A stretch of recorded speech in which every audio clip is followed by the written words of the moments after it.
Assalamualaikum students, welcome to another video lesson. Today our topic of discussion is proportion. Page number is 87. Okay, what is a proportion? When two ratios are equivalent, it constitutes a proportion. जब two ratios हमारे पास equivalent आ रही हों तो वो हमारे पास एक proportion बनाएगा. ठीक है, अब two ratios कब equivalent आएंगी? जब हम उन्हें सिंपलेस्ट फॉर्म में कन्वर्ट करें तो दोनों रेशियोज का सेम आंसर आ रहा हो. फॉर एग्जांपल यहाँ पे हमारे पास टू रेशियोज गिवन है 4/5 इज इक्वल टू 12/15. ठीक है, आपको पता है आप रेशियोज को फ्रैक्शन की फॉर्म में लिख सकते हो. ठीक है, अब ये दो रेशियोज इक्वल कैसे हैं एक दूसरे के? आपने जब इन रेशियोज को सिंप्लीफाइड फॉर्म में कन्वर्ट किया, 4/5 तो सिंप्लीफाइड फॉर्म में ही है. ठीक है, फर्दर सिंप्लीफाई नहीं हो सकता.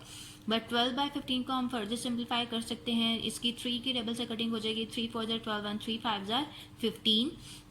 ठीक है, तो दोनों रेशियोज का मेरे पास सेम आंसर आया है. So both these ratios are equivalent ratios. So the above proportion is expressed in the form 4:5. This symbol is use for proportion. ये जो डबल कॉलम जो है ये रिप्रेजेंट कर रहा है प्रोपोर्शन को. And 12:15 and is read as 4:5 as 12:15. In the proportion The terms 4 and 15 are called the extremes. यहाँ पे जो फर्स्ट एंड लास्ट टर्म है ये दोनों टर्म्स जो हैं इनको हम क्या बोलेंगे कि ये क्या है? Extremes. And 5 and 12 are called the means. और जो फोर्थ टर्म है दिस फोर्थ टर्म, ठीक है, जो 15 है, this fourth term is called the fourth proportional to 4, 5 and 12. The double colon is sometimes replaced by an equal sign. अब double colon को हम इक्वल साइन से भी रिप्लेस कर सकते हैं. फॉर एग्जांपल यहाँ पे मेरे पास एक प्रोपोर्शन गिवन है तो 1:3 को मैंने 1/3 की फॉर्म में लिख लिया और इस डबल कॉलन को रिप्लेस कर लिया इक्वल्स टू के साइन के साथ एंड 3:9 को 3/9 लिख लिया. अब आपने नोट किया कि यहाँ पे सेकंड एंड थर्ड टर्म मेरे पास सेम है. ठीक है, 3 आ रहा है यहाँ पे, मीन्स मेरे पास सेम है. Therefore 3 is known as the mean proportional between 1 and 9. Underline this line. 3 is known as the mean proportion between 1 and 9. Also the three numbers 1, 3 and 9 are said to be in continued proportion. और ये जो 3 numbers हैं मेरे पास एक continued proportion बना रहे हैं. continued proportion क्या होता है? 3 quantities कब continued proportion बना रही होती हैं? जब फर्स्ट एंड सेकंड की रेशो सेकंड एंड थर्ड की रेशो के इक्वल आ जाए. ठीक है, okay, look at this definition. 3 quantities of the same kind are said to constitute a continued proportion when the ratio of the first to the second is equal to the ratio of the second to the third. वही मैंने आपको बात बताई कि 3 quantities कब continued proportion बना रही होंगी? जब फर्स्ट एंड सेकंड की रेशो सेकंड एंड थर्ड की रेशो के इक्वल आ जाए. फॉर एग्जांपल यहाँ पे मेरे पास 3 नंबर्स हैं 1, 3 एंड 9. ठीक है, अब यहाँ पे ये नंबर्स मेरे पास एक प्रोपोर्शन बना रहे हैं कॉन्टिन्यूड प्रोपोर्शन. वो कैसे? मैंने 1:3 को 1/3 की फॉर्म में लिखा, उसको इक्वल्स टू का साइन पुट किया. ठीक है, डबल कॉलम को रिप्लेस कर लिया इक्वल्स टू के साइन के साथ. 3:9 को 3/9 लिख लिया. अब ये मेरे पास एक कॉन्टिन्यूड प्रोपोर्शन बना रहे हैं. वो इसलिए क्योंकि दोनों रेशियोज का मेरे पास सेम आंसर आ रहा है. 1/3 तो मेरे पास सिंप्लीफाइड फॉर्म है, ये फर्दर सिंप्लीफाई नहीं हो सकती. इसकी कटिंग हो जाएगी 3 1 3 3 3 9. तो आपने देखा कि दोनों रेशियोज का सेम आंसर आ रहा था. So therefore 1, 3 and 9 constitute a continued proportion.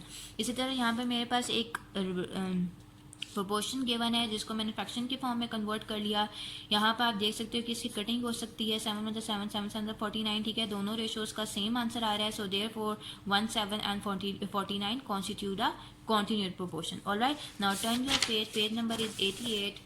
Topic is cross product. The cross product rule is use to compare two ratios. जब भी हमें रेशियोज को कंपेयर करना होता है, टू रेशियोज को कंपेयर करना होता है, तो वहाँ पर हम क्रॉस प्रोडक्ट रूल यूज करते हैं. What is the cross product rule?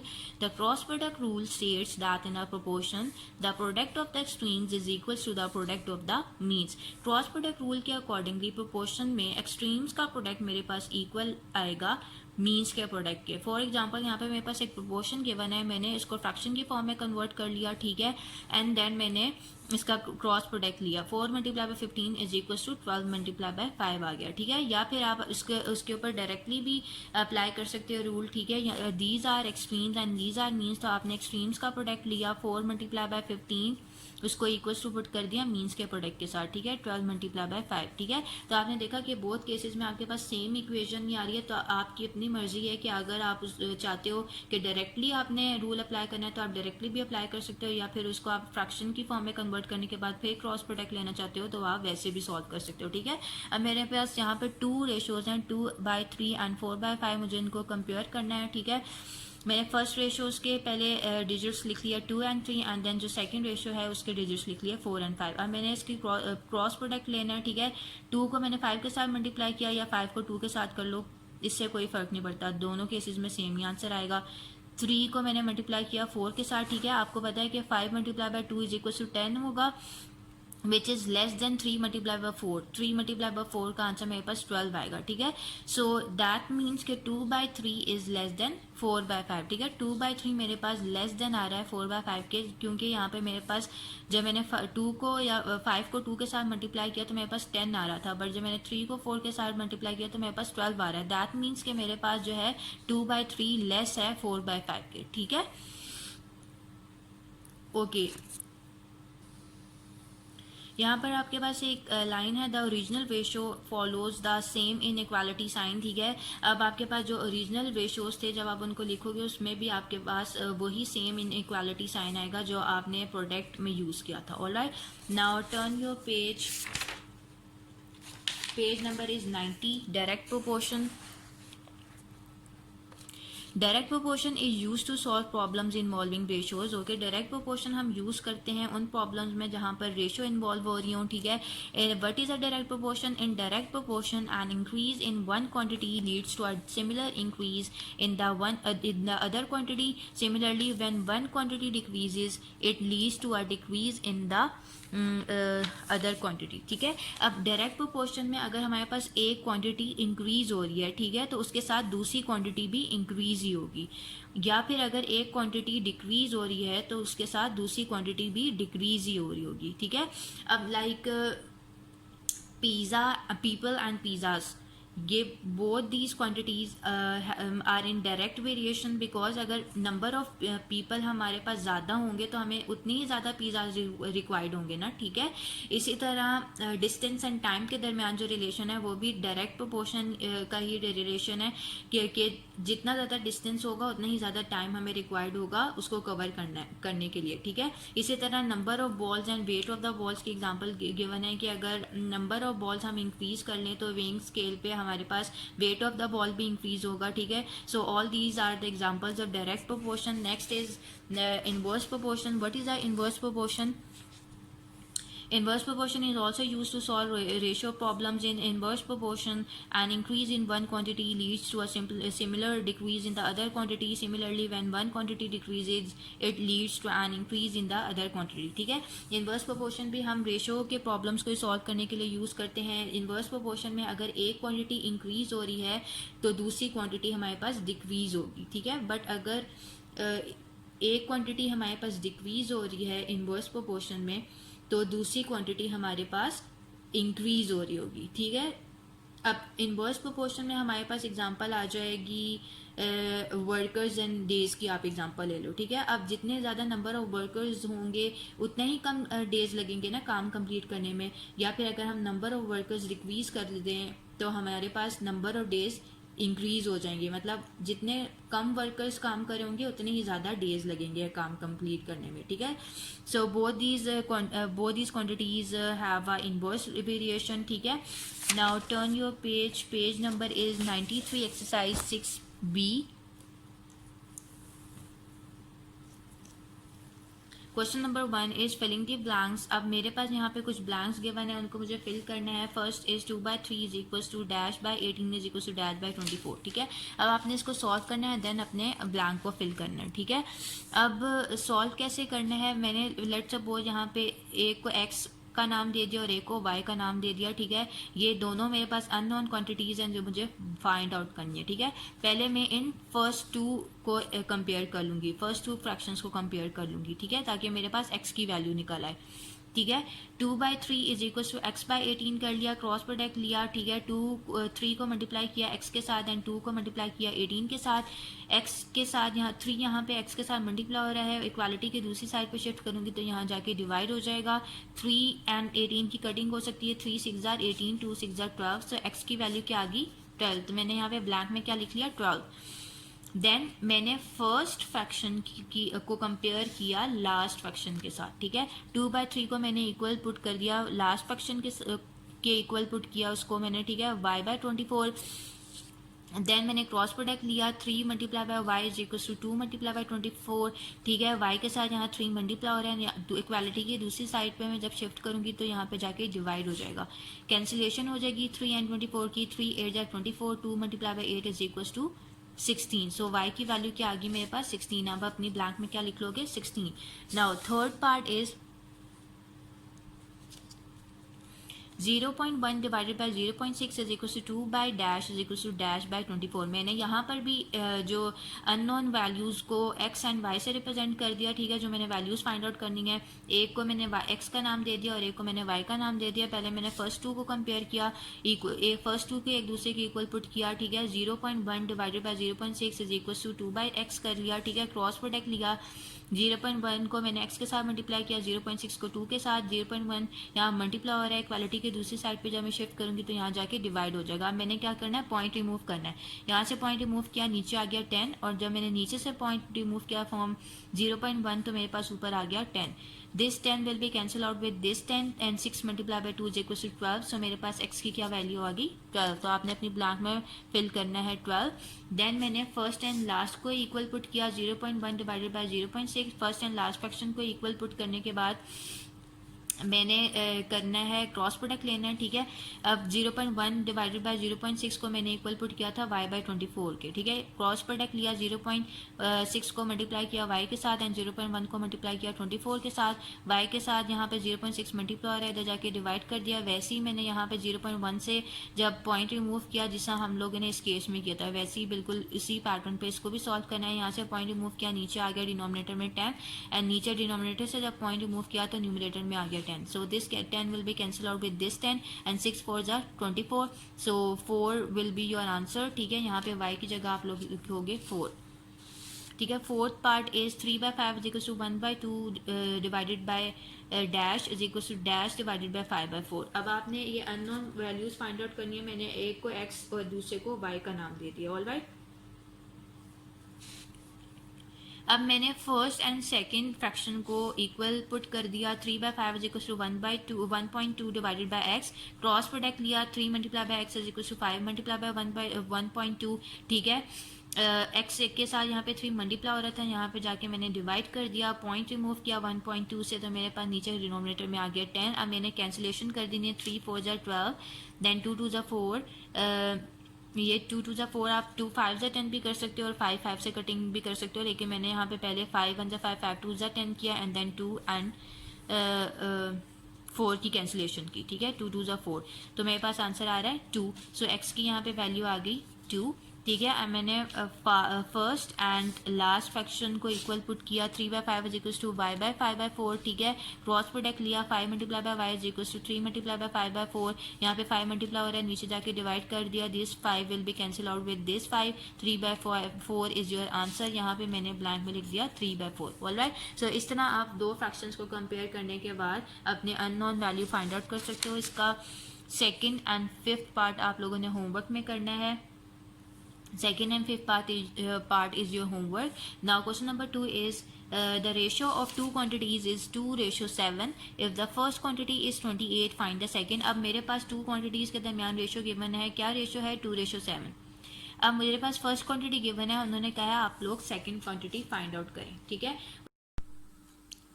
Okay. आपने करना क्या है? सबसे पहले आपने रेशियो लिख ली. Ratio is equal to 2:7 which is equal to 2/7. ठीक है. अब फर्स्ट क्वांटिटी गिवन है 28. सेकंड क्वांटिटी आप लोगों ने फाइंड आउट करनी है. आपने इन क्वांटिटीज को प्रोपोर्शन में लिख लिया. First quantity ratio, second quantity proportion का सिंबल 2:7. ठीक है. अब आपने इन रेशियोज को फ्रैक्शन की फॉर्म में कन्वर्ट कर लिया. First quantity divided by second quantity is equal to 2/7.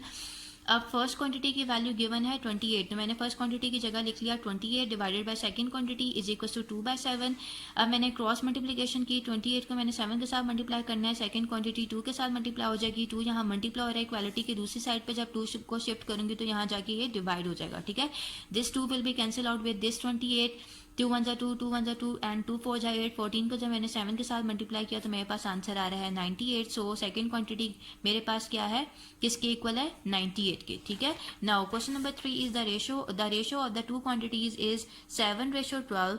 If the larger one is 84 find the other, ठीक है। अब मेरे पास टू क्वांटिटीज के दरमियान रेशियो गिवन है 7:12, उसमें से लार्जर क्वांटिटी 84 है, तो मुझे दूसरी जो स्मॉलर क्वांटिटी है वो फाइंड आउट करनी है। बिल्कुल जैसा आपने क्वेश्चन नंबर 2 किया है वैसे ही on the same pattern question number 3 भी करना है।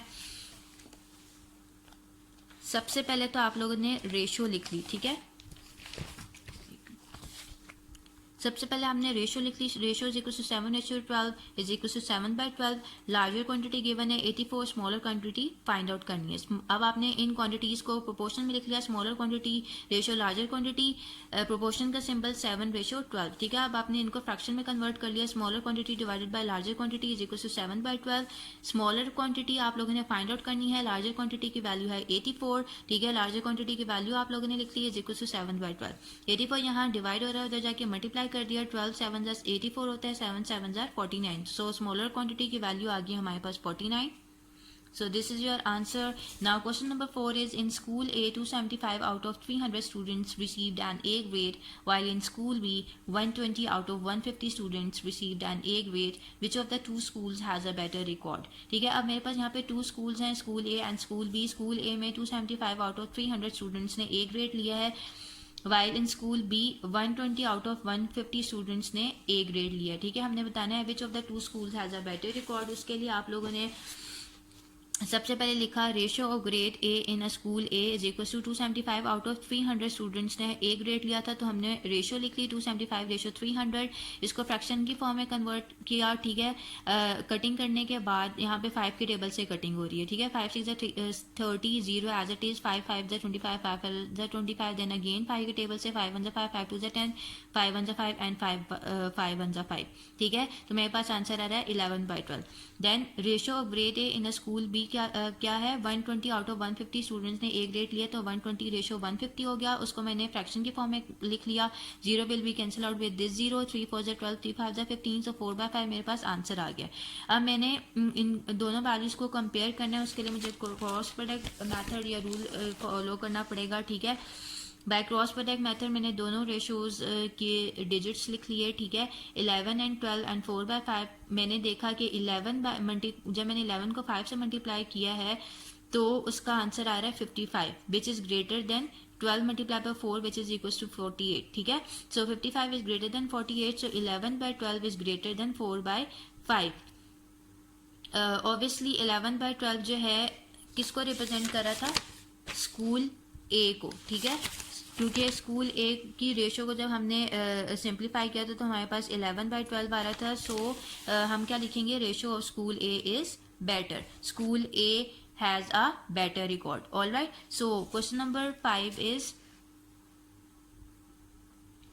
the ratio of milk to water in a container is 5:1 by volume. If the total volume of the mixture is 9 liters, find the volume of water in it. Okay, अब ratio of milk to water given है 5:1।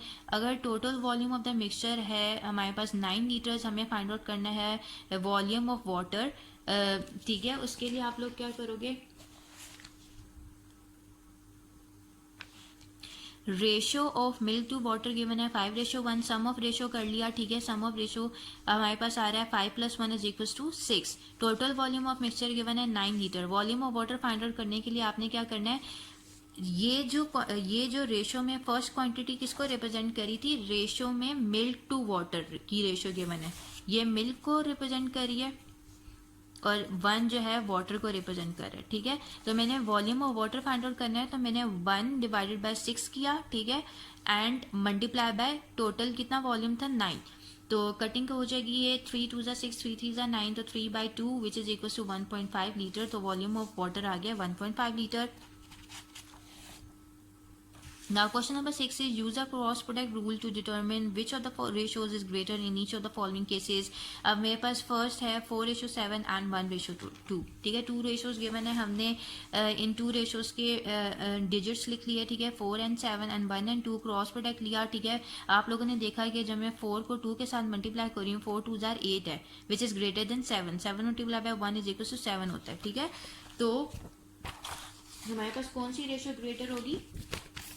Obviously 4/7 हमारे पास greater होगा 1/2 से. ठीक है, सो हम 8 is greater than 7, therefore 4/7 is greater then 1/2. ठीक है, इज इक्वल्स टू हम लोग लिख सकते हैं इसको रेशो में 4:7 is greater then 1:2.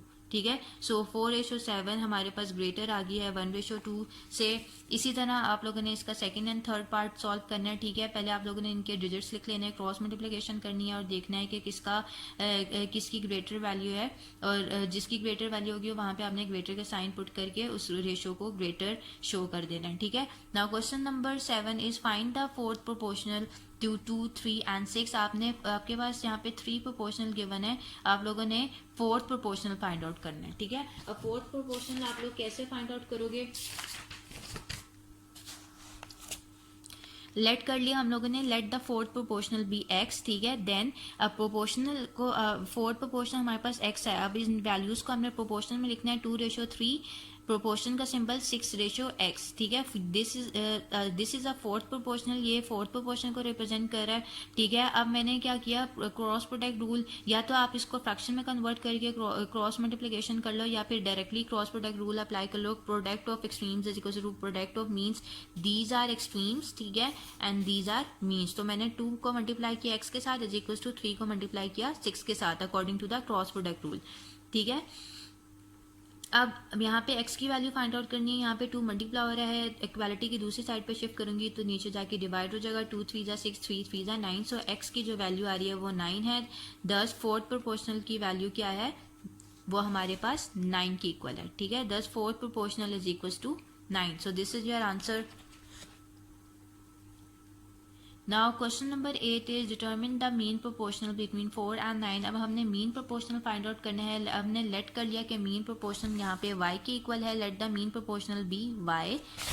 Then proportion में हमने कैसे लिखा, 4:y. प्रोपोर्शन का सिंबल y:9. ये y जो है मीन प्रोपोर्शन को रिप्रेजेंट कर रहा है. अब हमने इसको फ्रैक्शन की फॉर्म में कन्वर्ट कर लिया. 4/y is equal to y/9.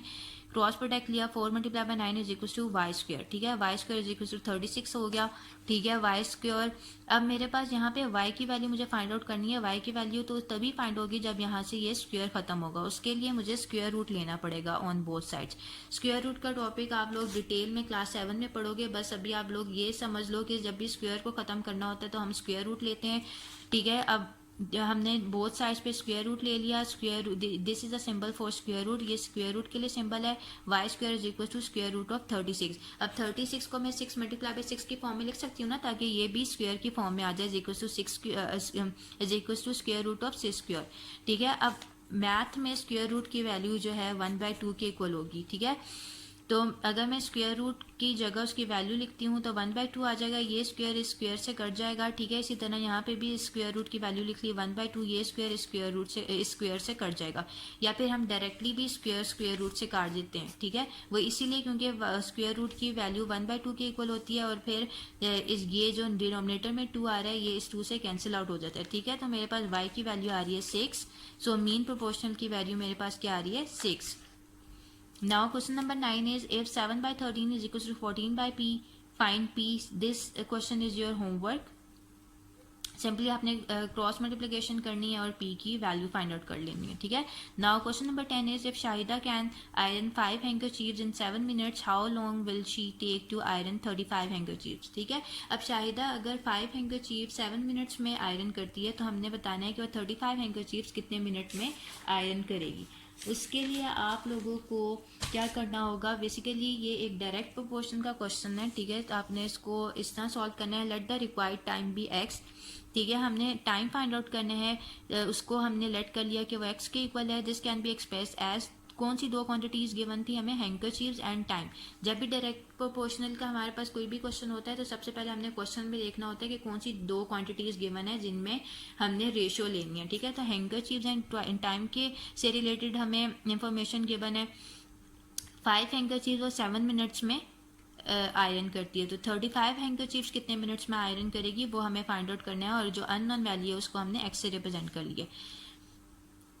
This is a direct proportion, obviously जितने हैंकरचीव्स होंगे उतने ही ज़्यादा टाइम लगेगा, ठीक है। अब डायरेक्ट प्रोपोर्शन है तो दोनों एरोज डाउनवर्ड डायरेक्शन में मैंने पुट कर दिया, आपकी मर्जी है या तो दोनों डाउनवर्ड डायरेक्शन में आप लोग एरोज पुट कर लो या दोनों अपवर्ड डायरेक्शन में आप पुट कर लो, दोनों केसेस में सेम आंसर आएगा। मैंने दोनों डाउनवर्ड डायरेक्शन में पुट किए हैं, ठीक है। अब डाउनवर्ड डायरेक्शन है, ठीक है, तो मैंने सबसे पहले 5 लिया, रेशो ली उसकी 35 के साथ, प्रोपोर्शन का सिंबल 7:x, ठीक है। अब इसको मैं फ्रैक्शन की फॉर्म में लिख लूंगी, 5/35 is equal to 7/x, multiplication की cross multiplication 5 multiply by x is equal to 35 multiply by 7, 5 multiply हो रहा है, नीचे जाके मैंने डिवाइड कर दिया, 5 1 5, 5 7 35, 7 7 49 मिनट्स मेरे पास आंसर आ गया x का। दैट मीन्स कि वो 35 हैंकरचीव्स 49 मिनट्स में आयरन कर। Question number 11 is, in a certain town, the ratio of the number of cars to that of taxis is 15:4. If there are 172 taxis in the town, find the number of cars there. अच्छा, अब मेरे पास ratio given है number of cars to the number of taxis which is equal to 15:4, number of taxis हैं 172, तो मुझे number of cars find out करना है। बिल्कुल जैसा आपने क्वेश्चन नंबर 2 एंड 3 सॉल्व किया है, बिल्कुल ऑन द सेम पैटर्न ये क्वेश्चन नंबर 11 भी सॉल्व करना है। Ratio of cars to taxis given है which is equals to 15:4 equals to 15/4, ठीक है। अब नेक्स्ट आप लोग लिखोगे नंबर ऑफ टैक्सीज किसके इक्वल गिवन है, 172 के, ठीक है। Number of cars find out करने हैं आप, इनको इन क्वांटिटीज को आपने प्रोपोर्शन में लिख लिया, number of cars ratio number of taxis, proportion का सिंबल 15:4, ठीक है। आप अपने इन रेशियोज को फ्रैक्शन में कन्वर्ट कर लिया, number of cars divided by number of taxis is equal to 15/4, number of cars find out करनी है, नंबर ऑफ टैक्सीज गिवन है 172 is equal to 15/4, cross multiplication कर ली, number of cars multiply by 4, 172 multiply by 15, 4 यहाँ multiply हो रहा है, नीचे जाके डिवाइड करना है, ठीक है। अब सिंप्लीफाई करने के बाद आपके पास आंसर आएगा 645, ठीक है। So this is your answer, number of cars है मेरे पास 645। Alright, now question number 12 is, the ratio of the number of boys to that of girls in a school is 4:3. If the number of girls in the school is 162, find the number of boys in it, then find the ratio of the number of girls to the total number of students in the school. अच्छा, अब यहाँ पर इस question में हमारे पास 2 parts हैं। पहले तो हमें क्या गिवन है, ratio of number of boys to the number of girls given है 4:3। अगर नंबर ऑफ गर्ल्स हैं स्कूल में 162 तो मुझे number of boys find out करनी है, ठीक है। देन मुझे रेशियो फाइंड आउट करनी है नंबर ऑफ गर्ल्स की to the number of total number of students in the school. यहाँ पे 2 पार्ट्स हैं इस क्वेश्चन के, हमने दोनों को सॉल्व करना है। सबसे पहले तो आप number of boys find out करोगे, ठीक है। उसके लिए आप लोगों ने पहले लिखना है ratio of boys to girls given है which is equal to 4:3 equals to 4/3 put कर दिया, ठीक है। नंबर ऑफ गर्ल्स गिवन है 162, number of boys find out करने हैं, ठीक है। Number of boys divided by number of girls कर लिया। उससे पहले आप लोग एक स्टेप लिख लो, number of boys ratio number of girls, बीच में प्रोपोर्शन का साइन, एंड देन 4:3, देन आप उसके बाद इसको फ्रैक्शन में कन्वर्ट कर लेना, ठीक है। Number of boys divided by number of girls is equal to 4/3। आपके पास नंबर ऑफ बॉयज़ तो आप लोगों ने फाइंड आउट करने, नंबर ऑफ गर्ल्स गिवन है 162 is equal to 4/3, cross multiplication की, number of boys multiply by 3 is equal to 162 multiply by 4, 3 यहाँ multiply हो रहा है, इक्वालिटी की दूसरी साइड पे शिफ्ट करूंगी तो यहाँ पे जाके डिवाइड हो जाएगा, 3 की कैंसिलेशन हो जाती है, यहाँ पे 3 5 15, 3 4 12, 54 को जब मैं 4 के साथ मल्टीप्लाई करूंगी तो मेरे पास आंसर आएगा 216। दैट मीन्स का नंबर ऑफ बॉयज़ क्या आ रहे हैं 216। Total number of students find out करने के लिए मुझे नंबर ऑफ बॉयज़ को नंबर ऑफ गर्ल्स में ऐड करना पड़ेगा। नंबर ऑफ बॉयज़ क्या थे 216 एंड नंबर ऑफ गर्ल्स है मेरे पास 162, दोनों वैल्यूज़ को मैंने ऐड अप किया तो मेरे पास आंसर आ रहा है 378। रेशियो, अब सेकंड पार्ट हमारे पास क्या था, हमने रेशियो फाइंड आउट करनी थी नंबर ऑफ गर्ल्स की to the number of total number of students, ठीक है। अब ratio of number of girls to number of students कैसे फाइंड आउट करोगे, नंबर ऑफ गर्ल्स क्या थी 162, ठीक है। 162 की रेशो लेनी है टोटल नंबर ऑफ स्टूडेंट्स के साथ, विच इज इक्वल्स टू 378। ठीक है, दोनों को आपने फ्रैक्शन के फॉर्म में कन्वर्ट कर लिया। कैंसिलेशन करने के बाद आपके पास आंसर आएगा 3/7 which is equals to 3:7। All right, so this is your answer. Now question number 13 is, if two carpenters make a table in 3 days, how many days will it take 3 carpenters to complete the table? Okay, अब 2 carpenters अगर 3 days में एक table बना रहे हैं तो हमने बताना है कि 3 carpenters कितने days में एक टेबल कंप्लीट करेंगे। ठीक है, उसके लिए आप लोग क्या करोगे, ये एक इनवर्स प्रोपोर्शन से रिलेटेड क्वेश्चन है। Let the number of days be n। हमने लेट कर लिया कि नंबर ऑफ डेज जो हमने फाइंड करने हैं वो n के इक्वल हैं। ये इनवर्स प्रोपोर्शन कैसे है, जितने नंबर ऑफ कारपेंटर्स हम लोग इंक्रीज करेंगे, ठीक है, उतने ही कम डेज में वो अपना काम कंप्लीट कर लेंगे। ठीक है, तो दोनों में इनवर्सली प्रोपोर्शन है। ठीक है, so this can be express as carpenters and days के दरमियान हमारे पास रेशो होगी, क्योंकि इन्हीं दो से रिलेटेड हमें क्वेश्चन में इंफॉर्मेशन के बजाय कारपेंटर्स, जब 2 कारपेंटर्स 3 डेज में एक टेबल बना रहे हैं तो हमने बताना है कि 3 कारपेंटर्स कितने डेज में एक टेबल को कंप्लीट करेंगे। इनवर्सली प्रोपोर्शन है तो मैंने एक एरो की डायरेक्शन अपवर्ड रखी है और दूसरे की डाउनवर्ड। अगर आप फर्स्ट वाले की डाउनवर्ड रखते हैं डायरेक्शन तो आपने सेकंड वाली की अपवर्ड डायरेक्शन रखनी होगी। ठीक है, बट मैंने यहाँ पे फर्स्ट वाले की अपवर्ड रखी है तो मैंने सेकंड वाले की डाउनवर्ड डायरेक्शन रखनी होगी। ठीक है, so this is an inverse proportion. Upward direction है तो पहले मैंने 3 लिखा, रेशो 2। देन डाउनवर्ड डायरेक्शन है तो पहले मैंने क्या लिखना है, 3:n। ठीक है, अब मैं 3/2 इज इक्वल टू 3/n कर लूंगी। उसको फ्रैक्शन में मैंने कन्वर्ट कर लिया, क्रॉस मल्टीप्लिकेशन की, 3 × n is equal to 3n, 2 × 3 is equal to 6, n के साथ 3 यहाँ मल्टीप्लाई हो रहा है, नीचे जाके डिवाइड कर दिया, 3 2 ज़ा 6 आता है तो मेरे पास n की क्या वैल्यू आ गई, 2 डेज। मतलब 3 कारपेंटर्स मेरे पास कारपेंटर्स जो हैं 2 डेज में टेबल कंप्लीट करेंगे। Question number 14 is, a policeman patrols 5 blocks in an hour. If 2 more policemen are assigned to the area, how many blocks can they cover in the same time? अब अक्सर आप लोगों ने यहाँ पे police को patrolling करते हुए देखा होगा, इससे रिलेटेड ये क्वेश्चन है कि एक पुलिसमैन है जो 5 ब्लॉक्स की पेट्रोलिंग कंप्लीट कर रहा है 1 घंटे में। ठीक है, अगर 2 और पुलिस मैन असाइन कर दिए जाते हैं उस एरिया में तो हमने बताना है how many blocks can they cover in the same time. उसके लिए आप लेट कर लो कि नंबर ऑफ ब्लॉक्स किसके इक्वल है, n के। So this can be express as अब किन 2 क्वांटिटीज से रिलेटेड हमें क्वेश्चन में इंफॉर्मेशन गिवन है, पुलिसमैन एंड ब्लॉक से रिलेटेड। तो हमने इन दोनों के दरमियान रेशो ले ली। अगर एक पुलिसमैन 5 ब्लॉक्स को कवर कर रहा है तो हमने बताना है 3 पुलिसमैन कितने ब्लॉक्स को कवर करेगा। Both these quantities are in direct variation. ठीक है, तो मैं इन दोनों एरोज मेरे पास डाउनवर्ड आ रहे हैं। ठीक है, अब मैंने 1:3 लिया, प्रोपोर्शन 5:n, इनको मैंने फ्रैक्शन में कन्वर्ट कर लिया, 1/3 is equal to 5/n, cross multiplication किया, 1 × n is equal to 3 × 5 which is equal to 15 blocks. ठीक है, तो n की वैल्यू आ गई 15 ब्लॉक्स। 3 पुलिसमैन 15 ब्लॉक्स को कवर करेंगे। All right. Okay. Next is multiple choice questions. These multiple choice questions are your homework.